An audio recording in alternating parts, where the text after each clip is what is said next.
Dr. Savoy, you can begin. As we celebrate Black History Month monumental victories in medical ingenuity, we must also acknowledge the vast health inequities that continue to persist for the LGBTQ individuals. In 2016, the National Institute of Health formally recognized LGBTQ individuals as a health disparity population. There is mounting evidence that indicates the disproportionate disease burden experienced by the community with regard to mental health, diabetes, hypertension, cancer, heart disease, and exposure to violence. Research shows that LGBTQ individuals who live in communities with high level of anti-LGBTQ prejudice die sooner, 12 years on average, than those living in more accepting communities. Queer and trans people of color face even higher rates of fatal violence, as 45 transgender and gender non-conforming people died in anti-trans violence in 2021. It is time for us to have the conversation. So welcome to Campus Conversation on LGBTQ Health Equity. I am the program coordinator of this event, Dr. Yolanda Savoy, and I would like to introduce to you tonight's moderators and co-moderator. Dr. Rivera, his PhD in interdisciplinary studies from Rutgers University, he holds the master's degree in Hispanic literacy and cultural studies from Indiana University and a bachelor's in Spanish education from the University of Delaware. He is an assistant professor and the coordinator of interdisciplinary studies here at Coppin State University. Since the mid-90s, he has dedicated himself to LGBTQ activism, and that in turn inspired his research projects. He is proud of his published scholarship in Routledge, Palgrave, and Arizona State University Press. His commitment to eliminating stigmas and shame around the LGBTQ identities is unwavering, and he is honored to be your moderator for this very important conversation. Sofia Dirie is a junior at Coppin State University majoring in political science with a focus in law, and she is currently a Fannie Jackson Coppin Scholar and a Fannie Angelo Scholar, and serves as the 2021-2022 CSU N.A.A.C.P political liaison. Her experience is a grassroots campaign, constituent services, and organizing, among other things. As a member of the LGBTQ plus community, Sofia is extremely grateful to be a co-moderator for the campus conversation. Nichelle French is a transfer senior at Coppin State University, majoring in history and concentrating in African and African American studies, and minoring in computer science. At this time, Nichelle is a member of the Coppin N.A.A.C.P chapter and the student media outlet and the Coppin Room.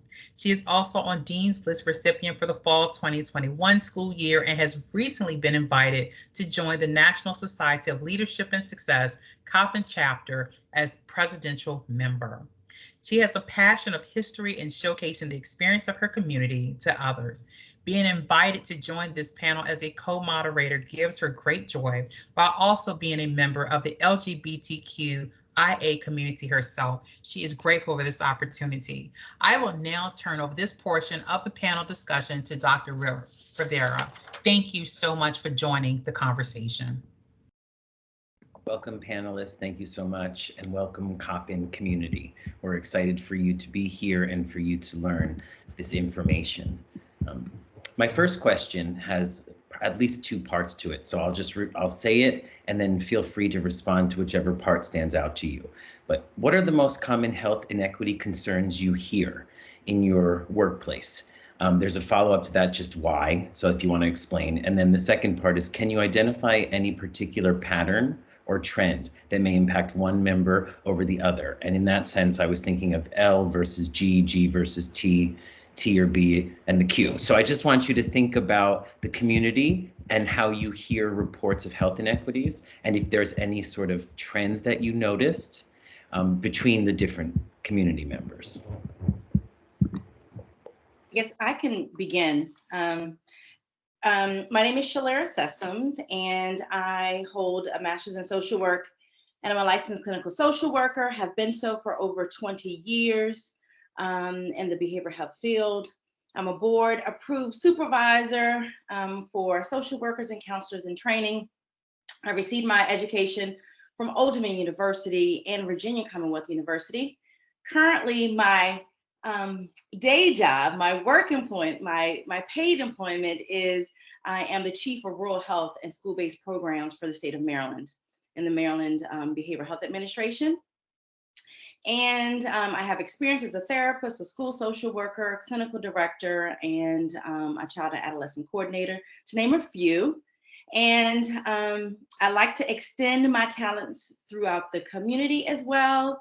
I'm focusing on diversity, equity, and inclusion. And some of the highlights that I'm proud to share with you all is in 2019, I was listed as one of the Daily Records Maryland Top 100 Women in Maryland for my leadership, community service, and mentoring abilities. And I'm here because I am co-founder of the Lower Shore LGBTQ Coalition, which advocates, educates, and supports youth and young adults on the Lower Eastern Shore of Maryland. And another thing that I'm proud of is I spearheaded along with my husband for the Black Lives Matter Boulevard renaming in Salisbury, Maryland. So I just wanted to give that small little introduction of myself. And looking at that question that you posed, for Jennifer and I, like I said, we started the Lower Shore LGBT Coalition in May of 2013. And then we were incorporated just a year later. And for us, what we're seeing is a lack of behavioral health providers on the Lower Eastern Shore that are outwardly saying that they will hold an affirming, supportive space for LGBTQ individuals. We often receive requests from parents, from schools, asking where can we refer a youth or young adult that is seeking mental health or behavioral health or medical services. And so oftentimes we are directing them to, Chase Brexton on the Eastern Shore and the Eastern area as well. So we definitely see people are looking for spaces that affirm their pronouns and their orientation and their identity. And we're always looking to establish partners. And as far as you asked, I think about the L versus the G versus the G versus the T. And so we really are seeing people seek us out for support for trans female or trans male youth and young adults. Thank you so much. Jennifer, would you like to follow up with any information?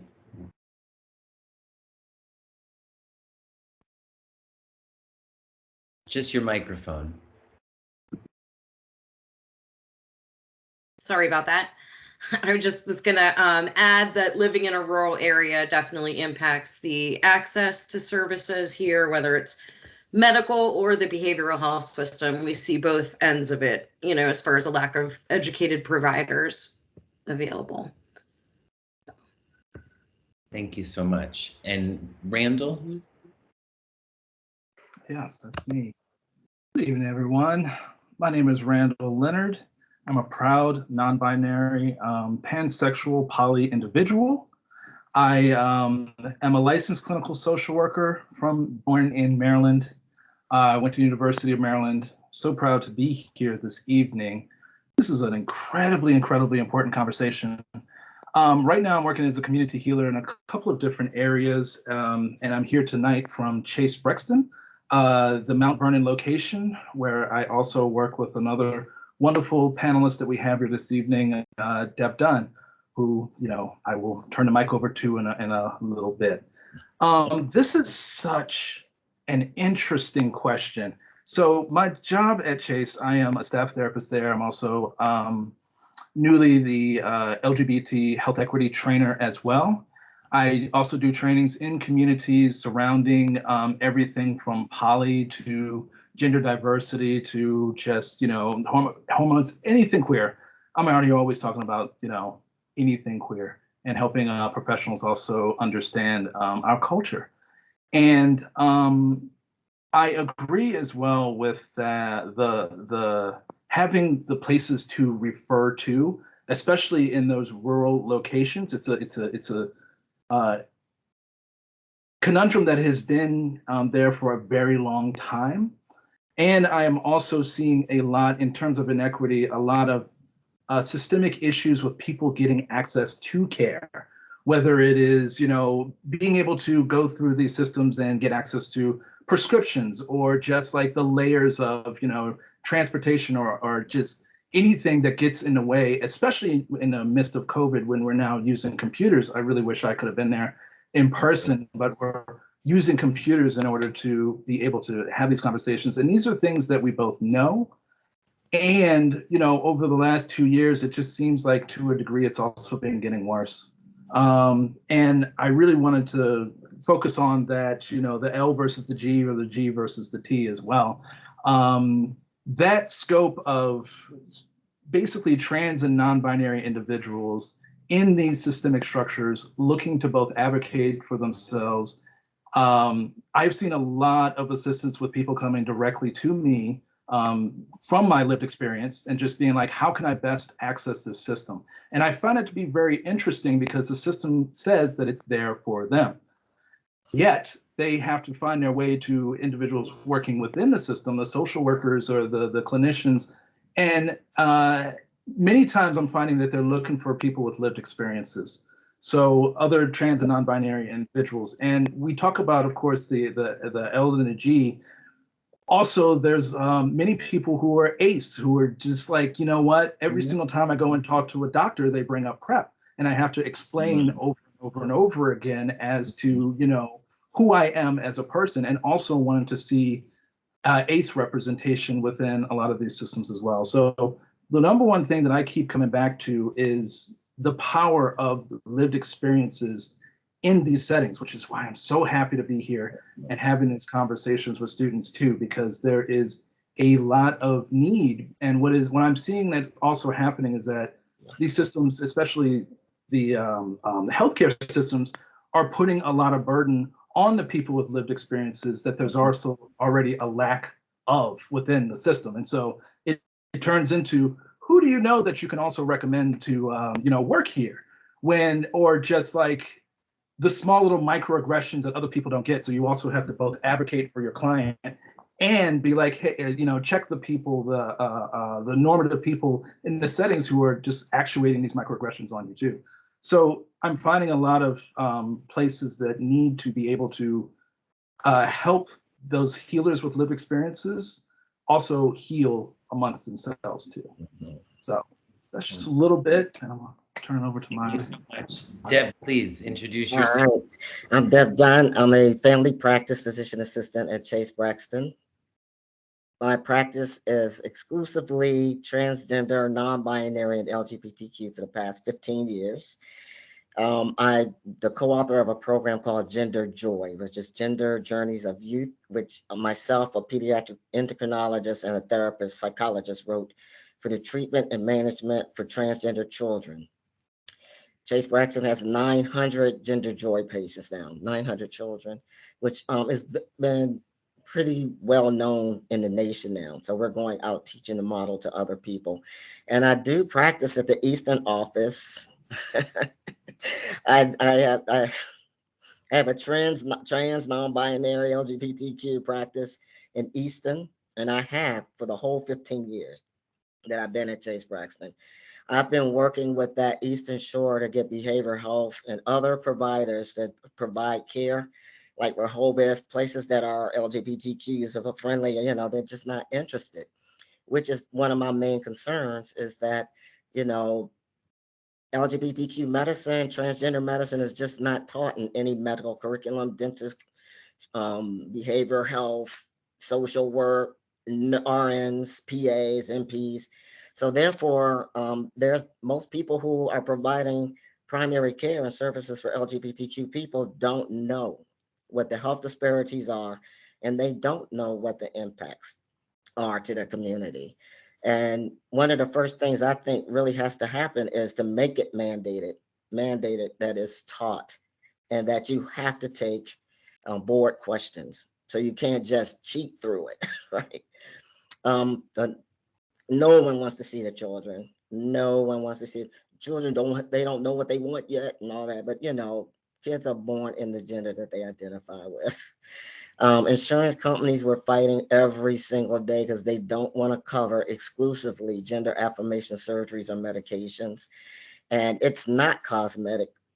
It's medically necessary for people to live authentic lives and be able to be in relationship with others intimately, romantically, and to be able to see themselves as they align on the inside.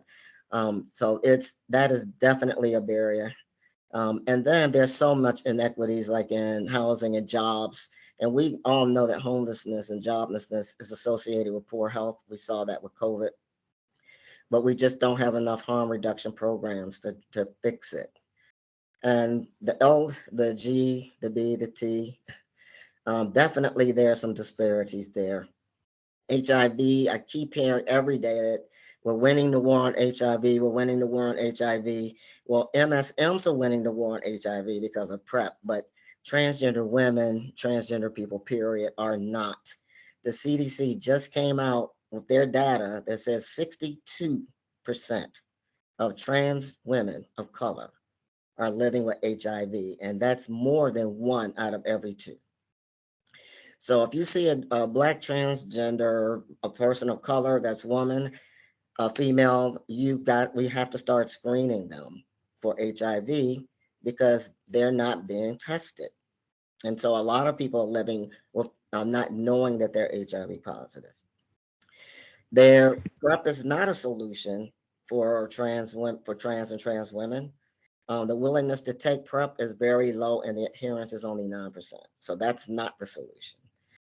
Another thing that just upsets me very much is that the latest PrEP drug, which is Descovy, is they didn't even do clinical trials for people who have vaginas.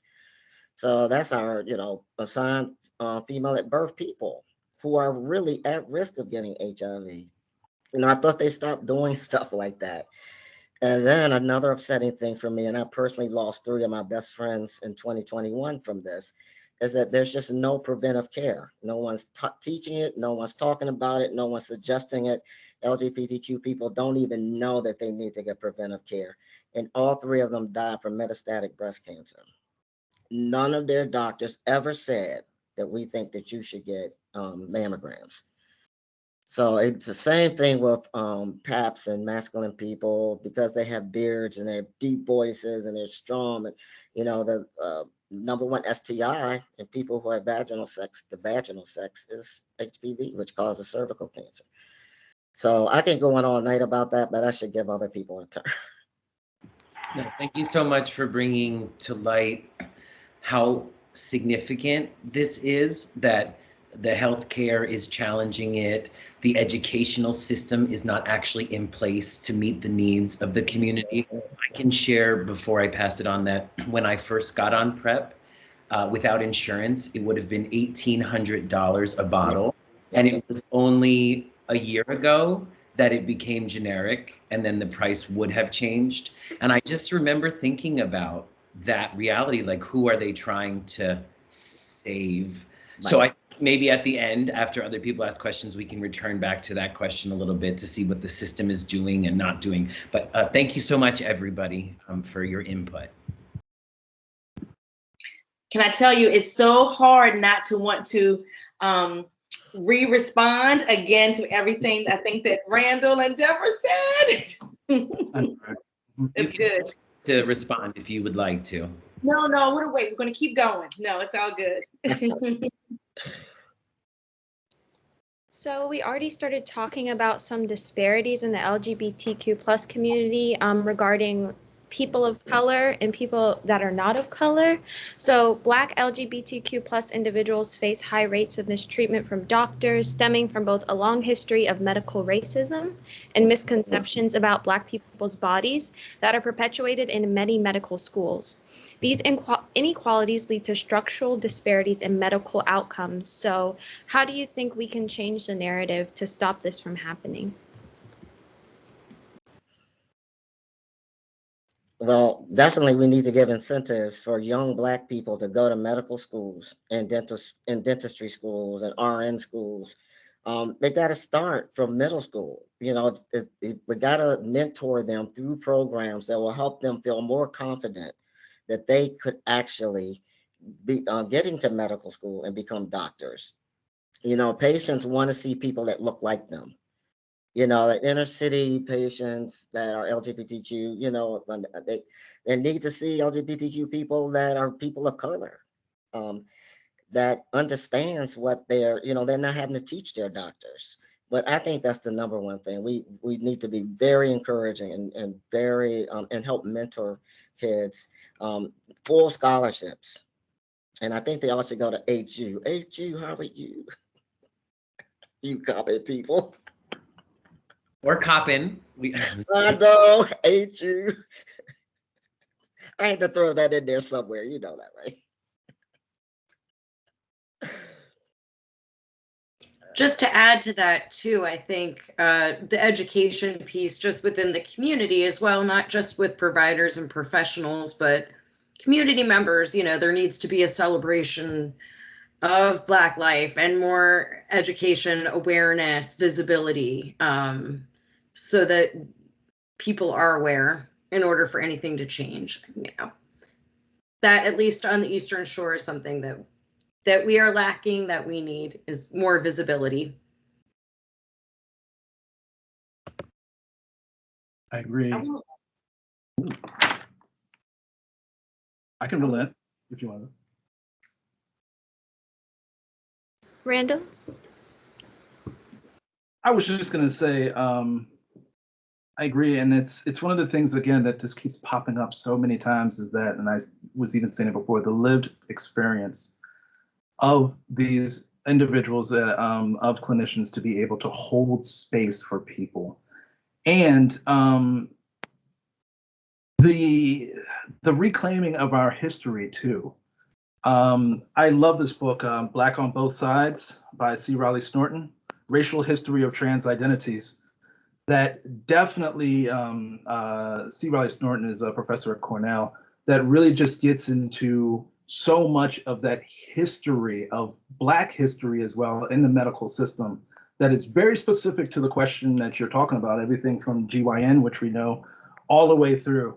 And having access to that rich history has been important, and also being able to find ways of sharing this history over to the people that we serve. It gets into exactly like what you were saying, Deb, about those, you know, these situations that people could just have health checks to be able to detect when something, you know, and a little bit earlier, because there's so many of my clients that come in, they say, you know what, I don't want to spend any time in a medical setting because of all of the things that have happened and all of the knowledge that we know that has happened over time. And I think being able to provide people with that information while also allowing them to come up with an informed consent on their own about what type of medical treatment that they want, whether it's in a FQHC or whether they're going and using more rooted village places in the city.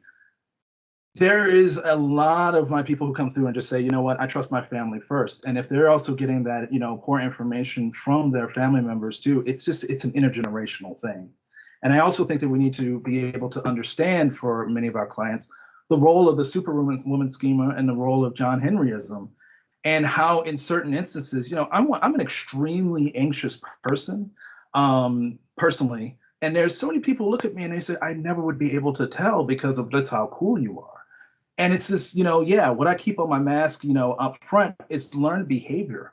It's learned behavior from being a Black person in this society. It's learned behavior from when if I'm ever pulled over, I pull my keys up, put them right there, and just do this whole face in order to survive the event. So we also have to keep in mind the effects of that health has had on these individuals. And I'm also seeing a lot of both emotions, Black emotions, being policed in these settings too. People come in and they're being loud because they don't have access to the prescriptions. We have to understand what is it, you know, that's actually going on with this person, and also allow them to have some emotions and emotion expression. So it's a lot in there, but I just really feel like we need to work on both the lived experiences as clinicians and also better understanding who's coming in and providing them with history too.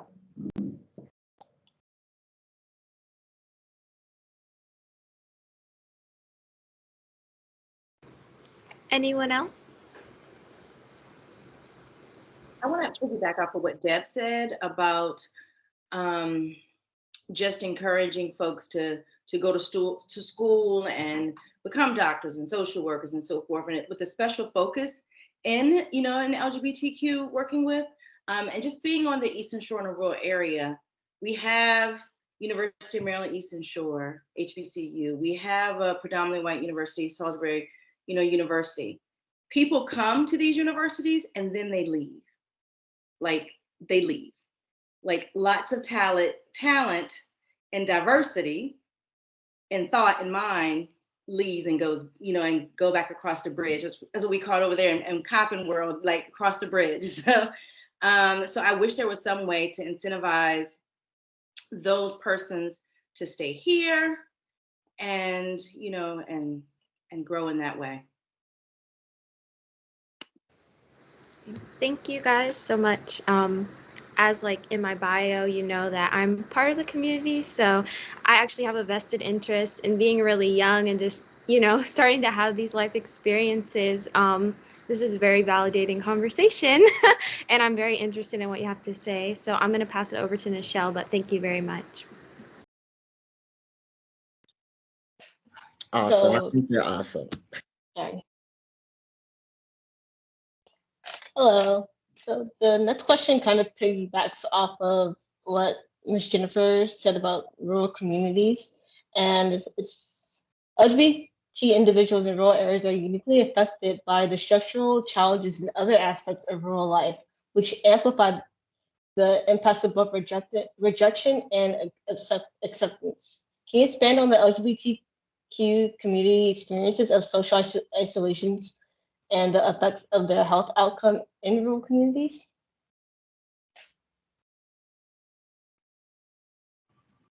Well, I can because, I've seen hundreds and thousands of patients from the Eastern Shore.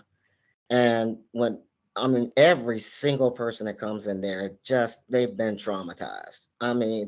Everywhere they go. Why haven't you been to school? Because violence. I get tired of being called names. I'm being harassed and bullied because of the way I look, and I can't go in authentically looking myself. And my family is threatening to kick me out. And so a whole lot of them are homeless. A whole lot of the LGBTQ are homeless.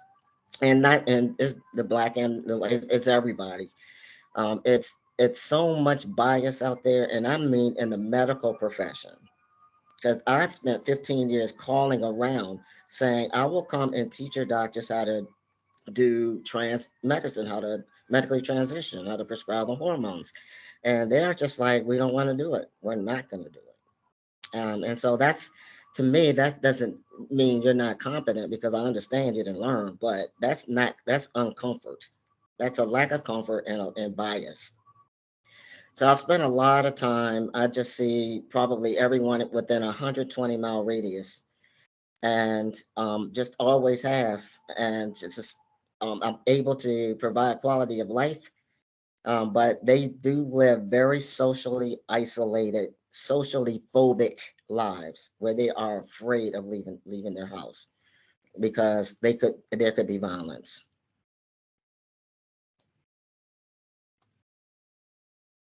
I would definitely, you summed it up well, Deb.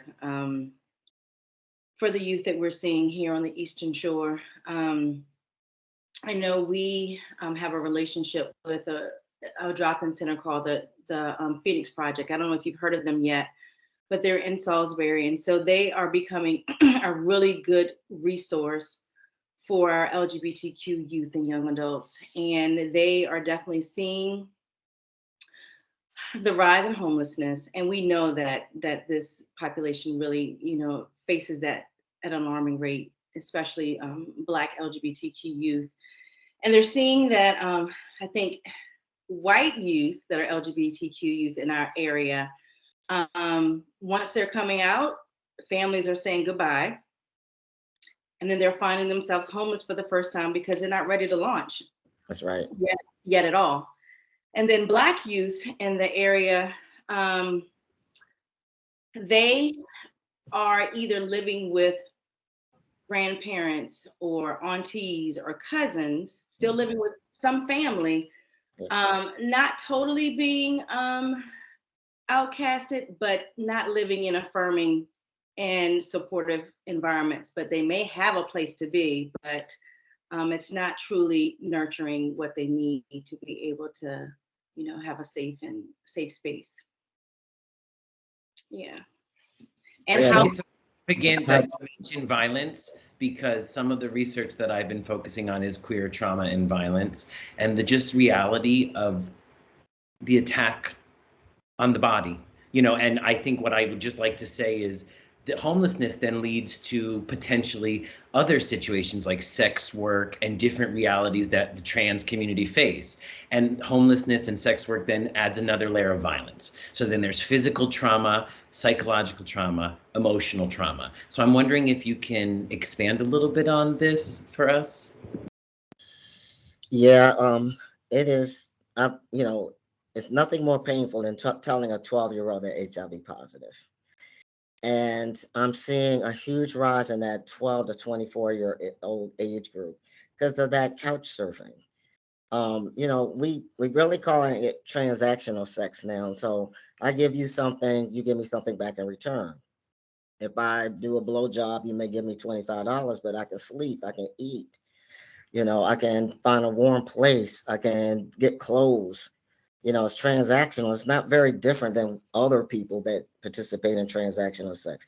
I can't afford to live in that apartment by myself. I don't like this dude, but I can't afford it on my own. That's transactional. But unfortunately, our young people, 12, 13, 14, and 15, are being incarcerated. They're criminalizing the transactional sex work, and they're being put in unsafe areas like that of not the gender that they identify with. And there's so much violence and crime that happens that's stripped of their feminization, their clothes, their makeup, and then there's violence and sexual assault while they're incarcerated. But I'm seeing a huge rise in HIV. We were able to, myself and a couple of people at Chase, we were able to talk to legislators and get a law passed that PrEP could be prescribed to adolescents without a parental consent. And so I've been doing that. But of course, again, I keep saying harm reduction because how do you get 12 and 13-year-old to the clinic every 3 months, get blood work, get them to take a pill every day? We have the Power Project at Chase, which are very successful, but they send Ubers, they give them incentives with gift cards, and they call them and check on them every day. Some of them have cell phones. But that is going to have to be the solution. But how, as a teenager, are you going to be able to get that kind of care? Getting blood work every 3 months, and no one is testing the adolescents for HIV. They're too young. They're too young to get HIV. And it's the 12 to 24-year-old MSMs, they're really on a big rise right now for HIV. And I think a lot of it is transactional sex. So we got to start implementing laws that protect people. People got to step up to the plate. It's not politicians. So it's going to have to be community teams like us gathering together and working together as teams to develop safe places and help to be more supportive. Yeah. Yeah, and to also piggyback on this as I'm thinking, that word trauma and this word violence. And especially as a social worker, I'm always just thinking, cart before the horse. And it just brings me back to, the first label that was placed on me before I even had my name, because my parents waited for a doctor to tell them what my gender was. The first label that was placed on me was incorrect.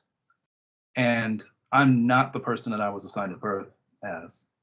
And I think that oftentimes, cisgender individuals or heteronormative individuals, when they're born, they're already given like a ladder that's in place for them to be able to just go ahead and start, working their way up. But for some of us, we had to build the ladder ourselves.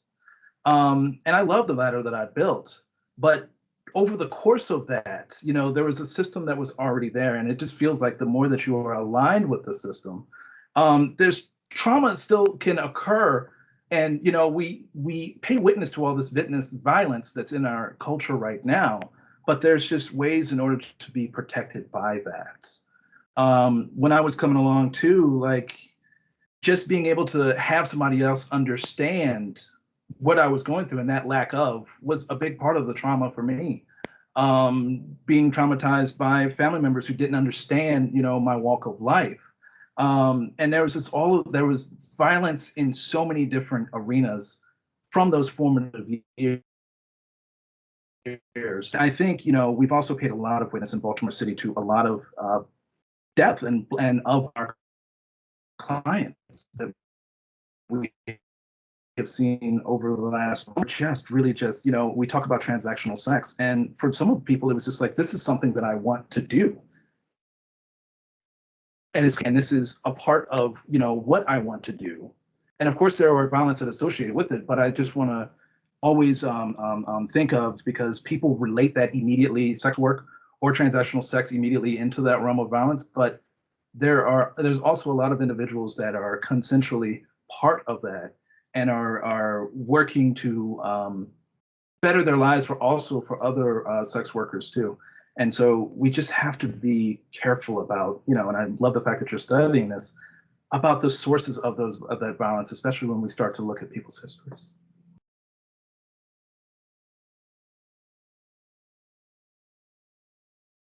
Did anyone else have any commentary? Question?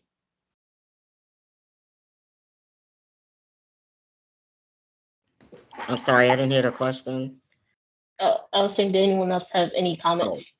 Sorry. Yeah, you froze up for a second there. My bad. Sorry.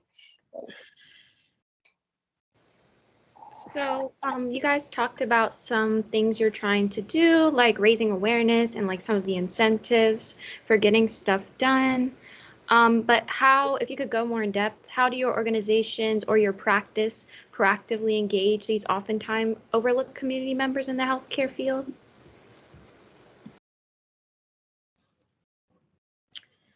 Well, first of all, I turned 65 last Wednesday, and I thank you very much. And LGBTQ, you know, assigned female at birth, I have pictures of me when I was 2 years old, when I was very masculine. You know, my parents knew when I was 2 years old not to put me in girl clothes. I have no idea how. I just don't know. They know not to put this 2-year-old, and then that followed for me through my childhood.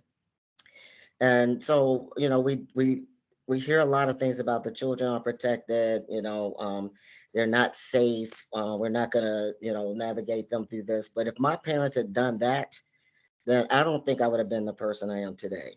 I've graduated from University of Maryland, Howard University, and Johns Hopkins in men's suit. I've always, you know, interviewed for every job in a men's suit, in a man's suit. But how do you keep us protected? You know, I'm starting in the 60s and 70s. You know how we stay protected? The parents. It takes a village.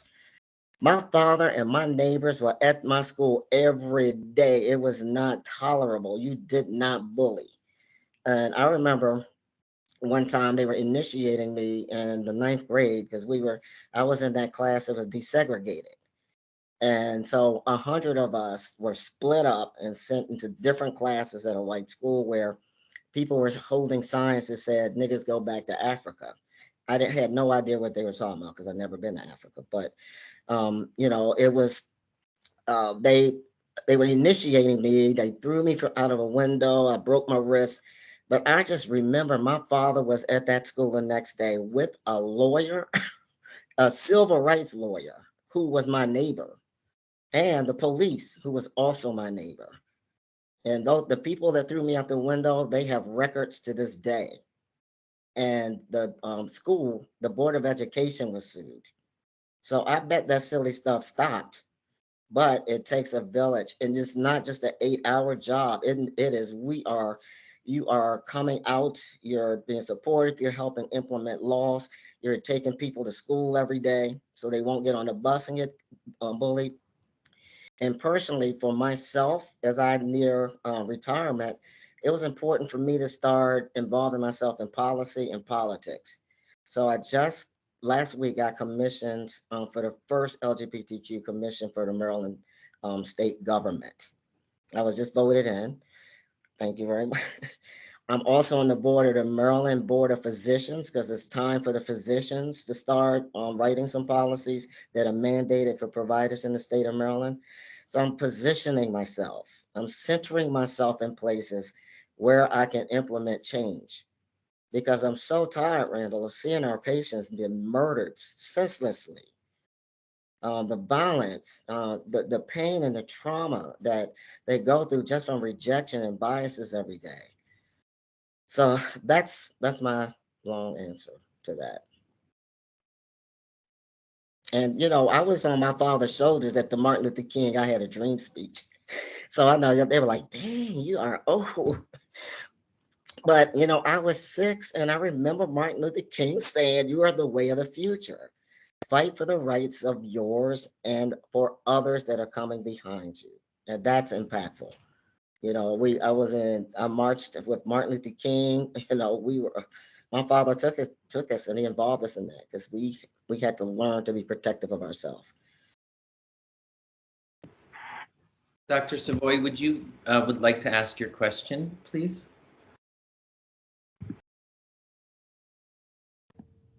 Sure, I will.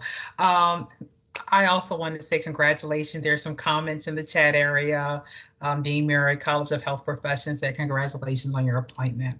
But one of the questions that I had, and anybody can answer, are the stresses of the emerging majority, I'm speaking of the Black, Indigenous, Hispanic, people of color, LGBTQ community, greater than that of the majority?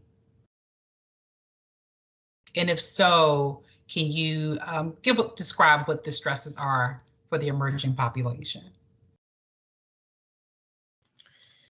I'm seeing a lot of, oh, I should let other people talk. Somebody else have comments? I'm seeing a lot of divide in the LGBTQ community. And I'm not talking about patients, I'm talking about community workers, community advocates. There's the us and there's the them. It's the generational, like Trans Day of Remembrance. The young people didn't want to have the memorials. The older people wanted to, and instead of just coming together as a team and working as one, the trans community, like I said, LGB, I'm just a huge divide. I don't know how that can get fixed. But if we don't all unite and work as a team together, then how can we expect other people who are allies that aren't in the community to gather and to work as teams? I would like to respond with the concept of theory. We've heard of heteronormativity, and different people, and I published a footnote on this in early 2000s, but homonormativity is a thing. And I mean, it's not a fully developed thing in like research world, though there's some publication about it. But the idea is like, who's the right group member? Being married, reproducing in whichever way, there's tax breaks. Going back to Randall's comment, of course I support consent, of course, and the freedom of choice, right? Where anyone can engage in any politic, but there is a consequence. Like, people can't tell their healthcare providers the real number of people they sleep with in between, because there is a fear around reality because of the judgment that goes into, like, if you would admit these certain things, because even your healthcare providers aren't people that are objective, as we've been hearing. You know what I'm trying to say? So I just want to add that as a theoretical idea, because that's what Deb mentioned in some way, this sort of normativity. Absolutely. And I agree with that too. And I think that's part of the problem is that, imagine a system where you would be able to have that conversation with your provider. And, I came along at a time where I didn't necessarily have access or information to who I was as a person. But everybody was like, that's gay, that's gay, that's gay. You know what I mean? In the way that I was acting. So I thought, oh, this is gay. I mean, I am attracted. I mean, see the pansexual flag behind me, but I was attracted to boys, girls. I was like, oh, so I must be gay. And oftentimes it's this level of just like, well, you're just gay. And so I looked up to not necessarily looked up, but I took on a lot of that homonormativity, as you said. And it wasn't even until a couple of years ago in therapy that I was like, wait, I'm not gay. I'm not gay. And coming to that point of identity where you're able to understand more. And I think, getting back to the question about the stresses of emergent majority and are the needs of the LGBT community greater than the majority? I think it's an intersectional crossroad. I really do. I run a group specifically with Black trans individuals of all ages. And just if we just look at the intersectional lens of age, you have older Black trans women who are coming in seeing the younger people that have immediate access to hormones. And they're just like, many of them say, I fought in order to be able to see this. And yet there's still some sadness there. There's still some grief. There's still some anger. I wanted that life. And now even seeing the thing that I was fighting for happen, there's just still some pain there. And then, you have us in the middle age, and we're, for me, I was entered the school of social work. I was like, all right, I'm ready to get to this fight. And by the time I got out of school, the marker for the fight had gone so far ahead that I was like, kids, had better access to hormones, or they had better access to all of these things, better access, not complete needed access, but just, increased access. So a lot of us in the middle were just like, well, now we have to figure out what's that next step for us. And then you have the younger folk who are just like, I've had access to this. I've always had these layers of respect, and now they're also pushing. And so we've seen that across Black history for so long, even with my parents were both survivors of segregation. And even with them, they were like, I really fought so much, but then I just feel like kids these days have it in a little bit of an easier sense, and having to be able to talk about that layer of grief there. So I think it's, even when we're talking about majority, it's more of an intersectional crossroad of like lack of information for people that are, in quote unquote, and I don't like the term minority, but lack of information that providers have on how to actually treat that population is a huge part of the inequity. Thank you so much. Thank you.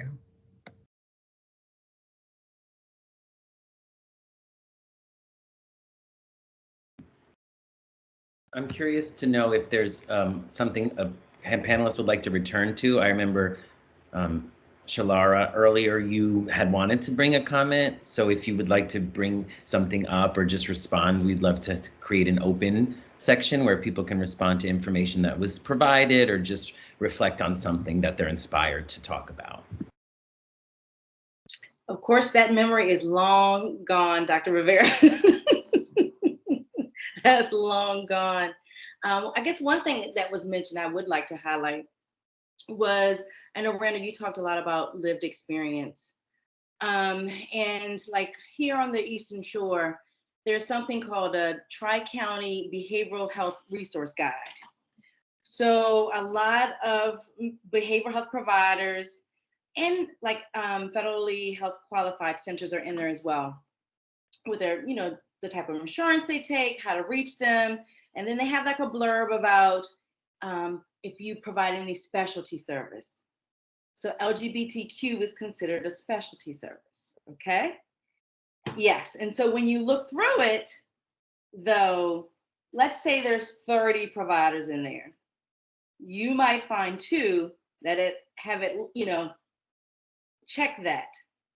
And it's so interesting because one agency that provides mental health and physical health did not check it, but we know there are a few providers that kind of like through word of mouth, like you were saying, Randall, that they're someone that they have identified as a lesbian female, and that they want, people to, make referrals to them, but their agency has not,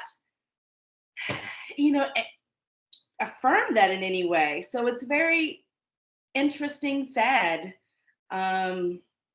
when you're trying to improve the outcomes for LGBTQ individuals and you're trying to work together, because in a rural setting, you have to work together. Like, it's so scarce, and there's a lot of dual roles here where you're going to be at the grocery store and you're really going to see your Yep. colleague, you know, and so yeah, Mhm.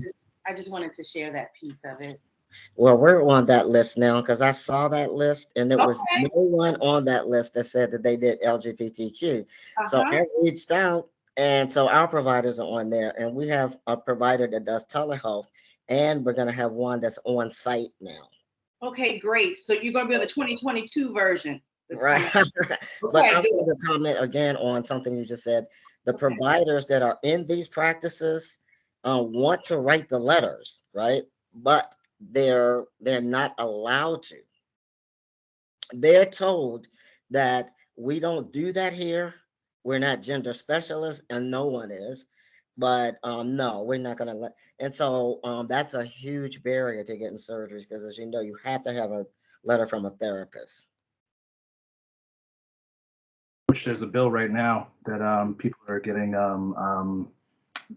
ready to put dispositions in Annapolis on reforming the Medicaid system in terms of with trans people. So I think it's Trans Maryland. Yeah, Trans Maryland is one source. So if y'all are looking for advocacy that is happening literally right now, I think it goes up this week in Annapolis about that, about Medicaid and trans individuals.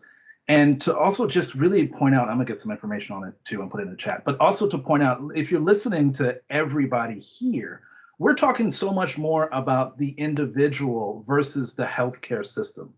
And I'm gonna say this very carefully, and I think it's because the healthcare system does have a lot of barriers in it that is actually preventing, just the nature of it, that is preventing the care from being taken care of.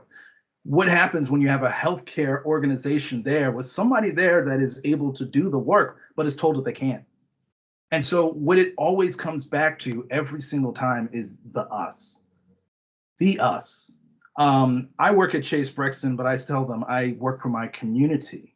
And there are plenty of things that I see that is just the law, but it actually creates a series of barriers for the people that we serve. And so, you know, I'm listening to everybody here, and I just really want to just focus on that if you're paying attention and really like saying like, I'm hearing a lot of what the individual people are doing, that is by design, because so many of us have to get into these systems and figure out where the barriers are at. And if we can't strike those barriers down, then we have to, you know, work amongst each other to make sure that people get what they need. Well put. Yeah, that's very well put. We actually recently had a training that was about solidarity as daily practice. So how can we all make sure that we break the silence, that we speak up? Because I think that's just so important.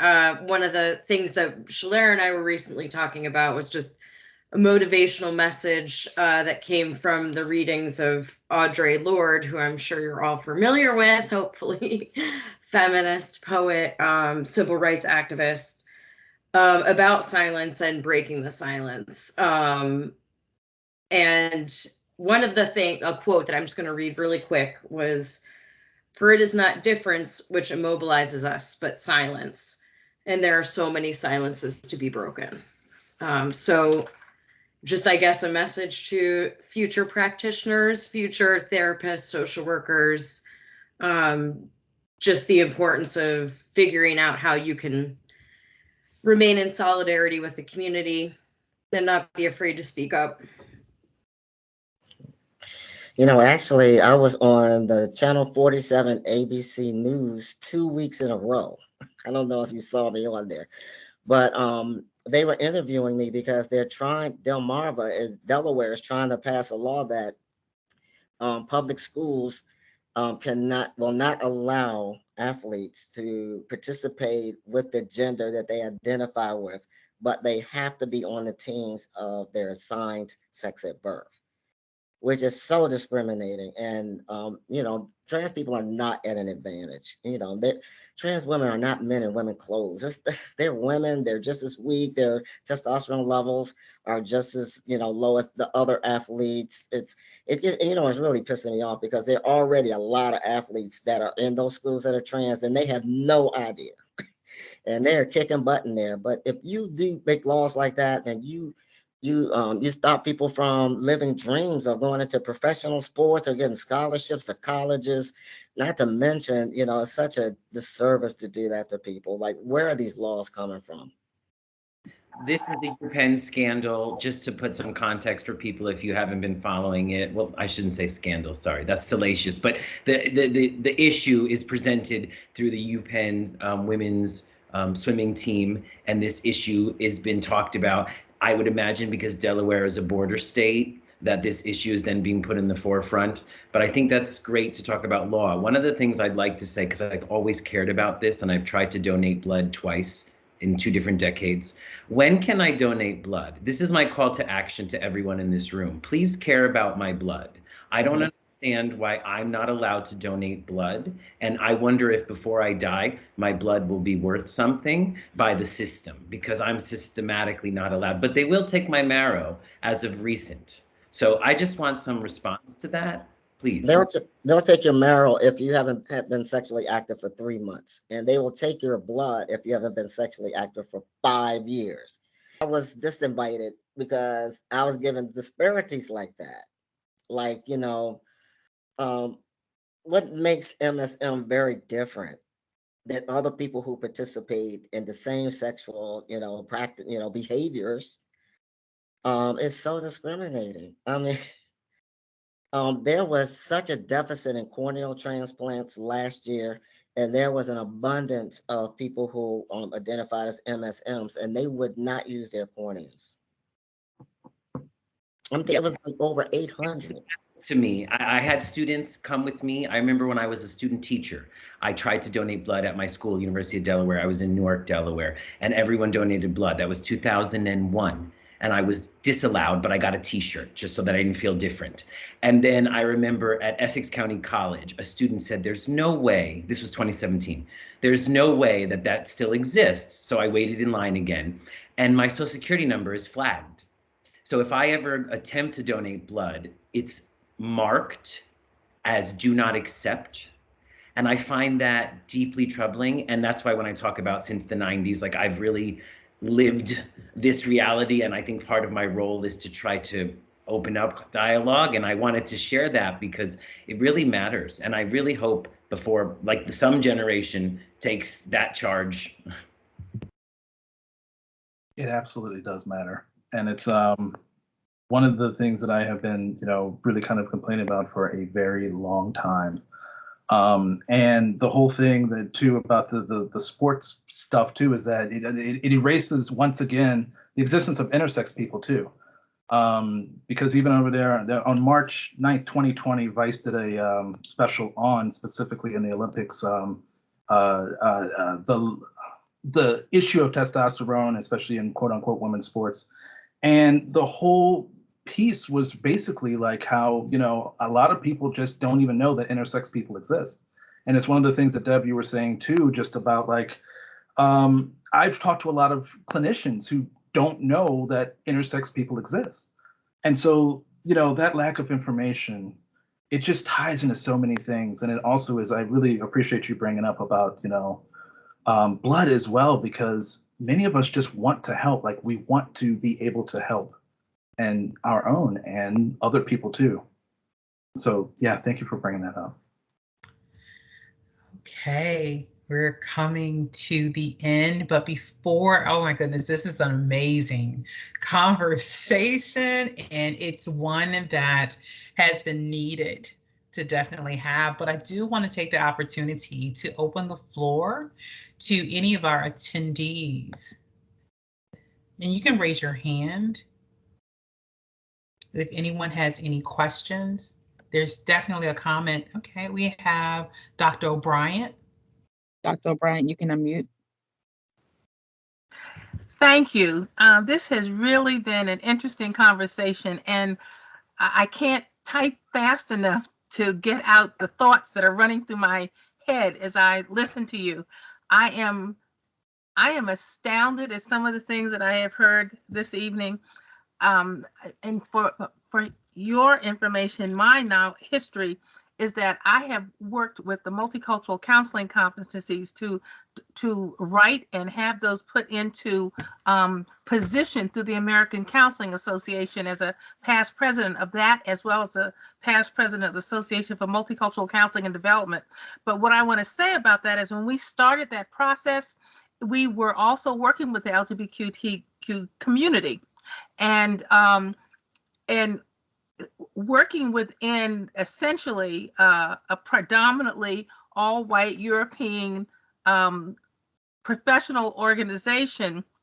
It was a new experience. And when I was president of the organization, one of the things that we did was establish a column in the monthly guidepost, which then allowed us to talk about issues of diversity and inclusion and each one of monthly, so that our members, of which there were some 80,000 members at that time, were reading about it constantly.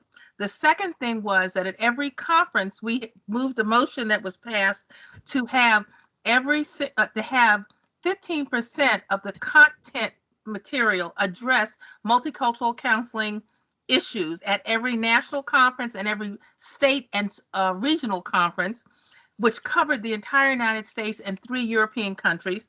And the last thing was to have the Association for Multicultural Counseling Development do training of our multicultural counseling competencies with the leaders of all the state associations and regional areas, because those were the leadership across the country that could, and that went on for 6 years before it started to fade out, because some of we old timers, Randall, I understand what you're talking about. I was there for Martin Luther King too. So, but it made a difference. And so I'm hoping that perhaps some of the things that you're doing can also start to become realigned with some of the other advocacy groups, so that there's a large mass of people advocating for exactly what you're talking about. I honestly, with much as involved as I have been, some of the things I've heard tonight, I had absolutely no idea. The thought of blood not being accepted is just astounding to me. So, Dr. Rivera, all you gotta do is call me. Thank you for letting me comment. Thank you. I also see Dr. Murray's hand up as well. I just want to thank y'all for sharing this evening. And I have definitely learned, I continue to learn in my role as a dean and also the director of the health center. I do want to say that we are committed to integrating what has been talked about, and I know that we already have it within our MSN and I'm certain our DNP content area, because I can see it through the projects that our students already present on a regular basis, as well as we have faculty members who also have done their doctoral work in the area that you speak about. So I know that we have a commitment to that level.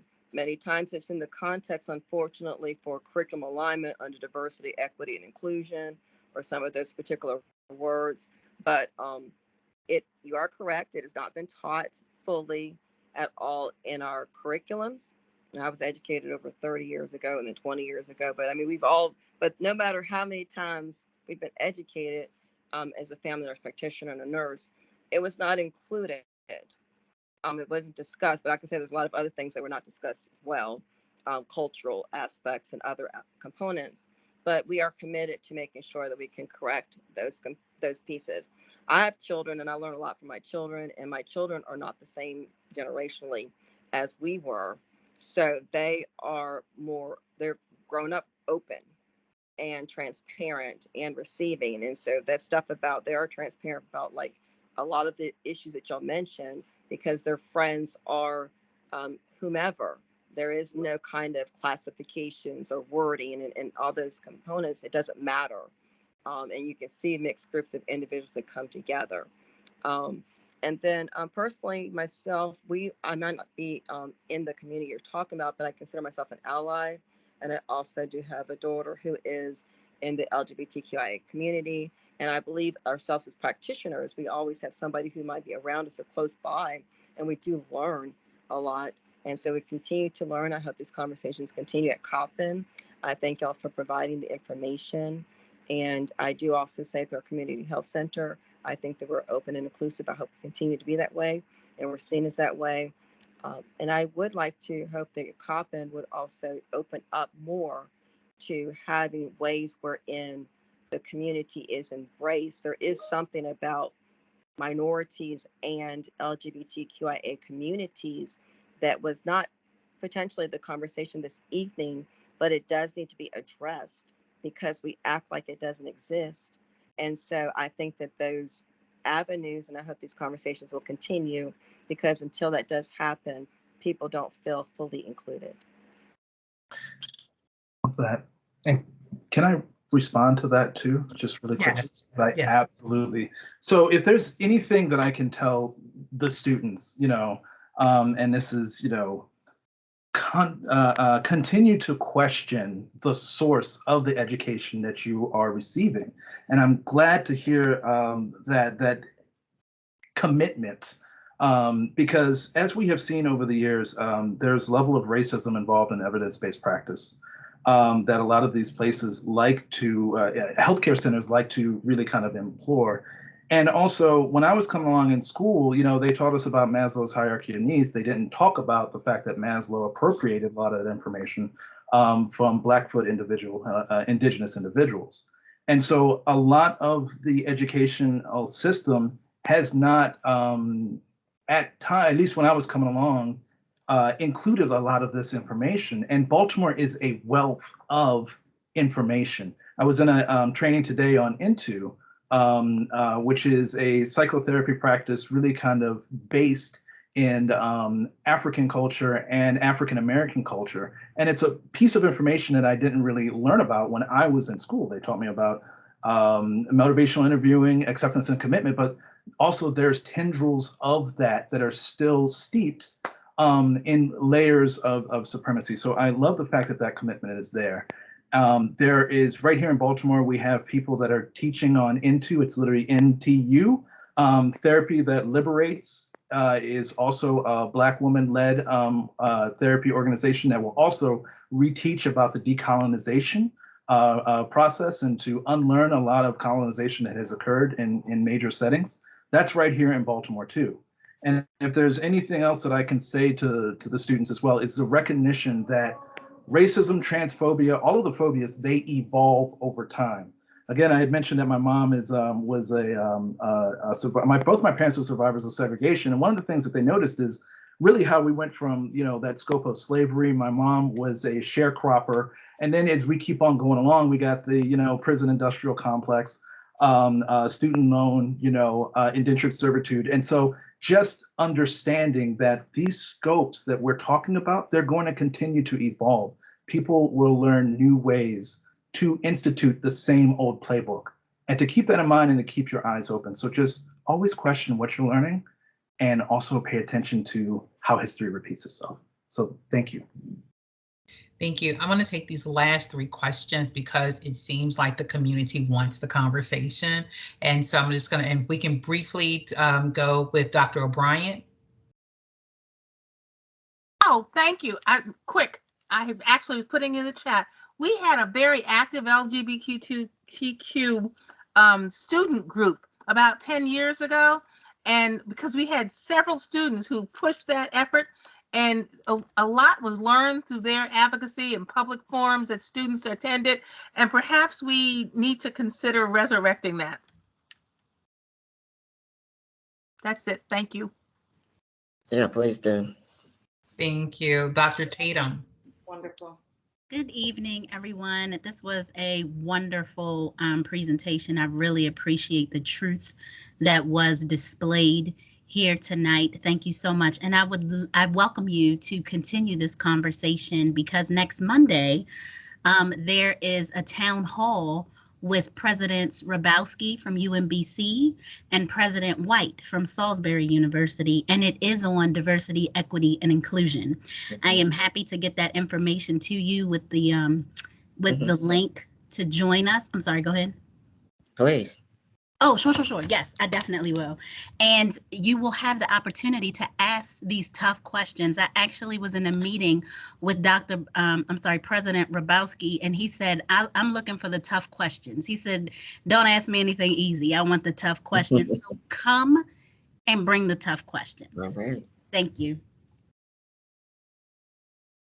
Thank you. And our last would be Angie Cooper.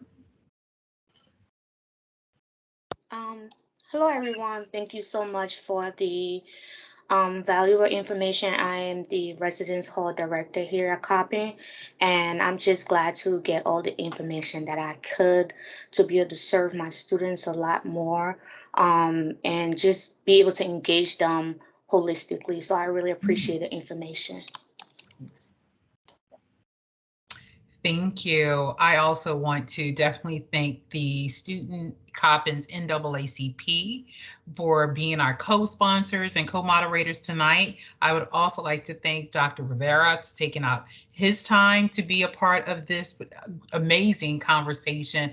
And I definitely want to thank my Chase Brexton and the Lower Shore LGBTQ Coalition so much for bringing the conversation to Coppin State University. This is not the last conversation that we're going to have in reference to the LGBTQ.